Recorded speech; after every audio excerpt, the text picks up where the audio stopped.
গাঙ্গে গাঙ্গে দেখা হয় কিন্তু বিয়ের পর ভাই বোনের আর দেখা হয় না। এক যুগ পর ভাই বোন মিলে ইফতারি করব। আসসালামু আলাইকুম, কেমন আছেন আপনারা সবাই? আল্লাহর রহমতে আমি অনেক ভালো আছি। তাই এখানে প্রথমেই চলে গেছিলাম একটু কেনাকাটা করতে। তো ছেলে সুন্দর করে এখানে টুটু করে উঠছে, যেই দেখি কি সুন্দর সুন্দর আপুরা সুন্দর সুন্দর ড্রেস পরে একদম দাঁড়িয়ে আছে আমাদেরকে স্বাগত জানানোর জন্য। যাই হোক, এখানে জামা কাপড় কিনে তারপরে চলে গিয়েছিলাম জুতার দোকান। জুতা টুতাও কিনে সুন্দর করে সোজা চলে গিয়েছিলাম আমার বড় বোনের বাসায়, এই যে ছোট্ট মনিটার বাসায়। যে দেখে ওমা, সবাইকে দেখে উনি কি সুন্দর হতবাক হচ্ছে, বাবা এরা কি আবার এত মানুষ আমাদের বাসায় কোথা থেকে আসলো। সবাইকে ঘুরে ঘুরে দেখছিল। আর এদিক দিয়ে দেখেন আমার বড় বোন কি করেছে, সব পছন্দের রান্না করে রেখেছে। কচুর লতি দিয়ে চিংড়ি মাছ, আর এখানে পাঁচমিশালি গুঁড়া মাছ রান্না করেছে। যাই হোক, তারপর এখানে বড় বড় ট্যাংরা টমেটো দিয়ে রান্না করেছে। আর এদিক দিয়ে ইফতারির যেহেতু আয়োজন, ইফতারি তো করতেই হবে। সুন্দর করে এখানে বুট বোনা করছে, তারপরে এদিক দিয়ে ডাল বেটে রেখেছে, আলুর চপ। বাবা সেই আয়োজন সুন্দর করে সব কিছু রেডি করে। এদিক দিয়ে আমার বোন দেখছে আবার ট্যাঙ্গুল আছে, সুন্দর করে ট্যাঙ্গুল আছে। আমি ভিডিও করছিলাম, আমাকে বলছে একটু ভিডিও বাদ দিয়ে সুন্দর করে লাচ্ছিটা বানা আর কি। যাই হোক, বোনের কথা শুনে তারপর আর কি এই তো এদিক দিয়ে আরেক বোন আমার ভিডিওটা ধরেছে, আর আমি দিক দিয়ে সুন্দর করে লাচ্ছি বানাতে চলে গিয়েছিলাম। আচ্ছা, আমার লাচ্ছিটা কেমন হয়েছে, কালারটা সবাই জানাবেন। এই তো এখানে ইফতারি টাইমও হয়ে গেছে, সব কিছু আমি গোছগাছ করে নিয়েছিলাম। বাবা বিশাল আয়োজন।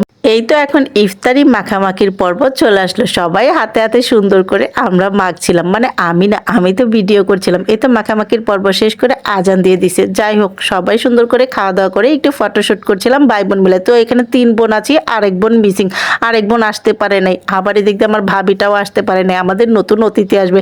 যাই হোক, রাতে আবার সেই খাওয়া দাওয়ার পর্ব চলছে, কচুর লতি দিয়ে সেই করে আমার ভাই মজা করে খাচ্ছে। আর এদিক দিয়ে খিচুড়ি করেছে, গরুর মাংস, ট্যাংরা মাছ, ওরে বাবা সেই আয়োজন। যাই হোক, সব খাবারই এত মজা লেগেছিল কি আর বলবো। তো এখন বাসায় চলে যাব, আমার ভাই থাকবে না, কারণ ওই যে আমাদের নতুন অতিথি আসবে, তাই আমার ভাই চলে যাবে। একদমই থাকা যাবে না তাকে রেখে। আবার আমার বাস্তিটাও আসে নাই, ছোট বোনটা আসে নাই। যাই হোক, সুন্দর করে আবারও তার সাথে একটু গুলুমুলুর সাথে আড্ডা দিয়ে ডাইরেক্ট বাসায় চলে আসছি রাতের বেলা। এই তো দেখেন, সবসময় ভাগিনার দোকান থেকে কাঁকড়া ভুনা নিয়ে আসি। তো এখন রোজার মাস, এখন আর কাঁকড়া ভুনাটা করে না। আর আমার ভাই টুকিটাকির জন্য সবার জন্য একটু একটু করে গিফট নিয়ে এসেছে। এইগুলাই সুন্দর করে বাসায় এসে খুলছিলাম। প্রথমে আছে চকলেট, যেহেতু আমার বেটা হুট করে আসছে, আবার চলে যাবে 1 সপ্তাহ পরে। উফ, খুবই দুঃখজনক। প্রবাসীর জীবন আসলেই খুবই কষ্টের। যাই হোক, তারপরে এখানে দোকান থেকে, মানে রেস্টুরেন্ট থেকে ফ্রাইড রাইস নিয়ে আসছিলাম। ছেলেটা আবার এগুলো আবার বেশিই পছন্দ করে। আর এই যে ভাজা পোড়া, কাঁকড়া ভুনাটা এখন করে না। যাই হোক, এগুলাতেই সে অনেক খুশি। আসসালামু আলাইকুম, সবাই ভালো থাকবেন। আর ভালো লাগলে ভিডিওটা একটা শেয়ার করে দিবেন। আল্লাহ হাফেজ, সবাইকে রমজানুল মোবারক।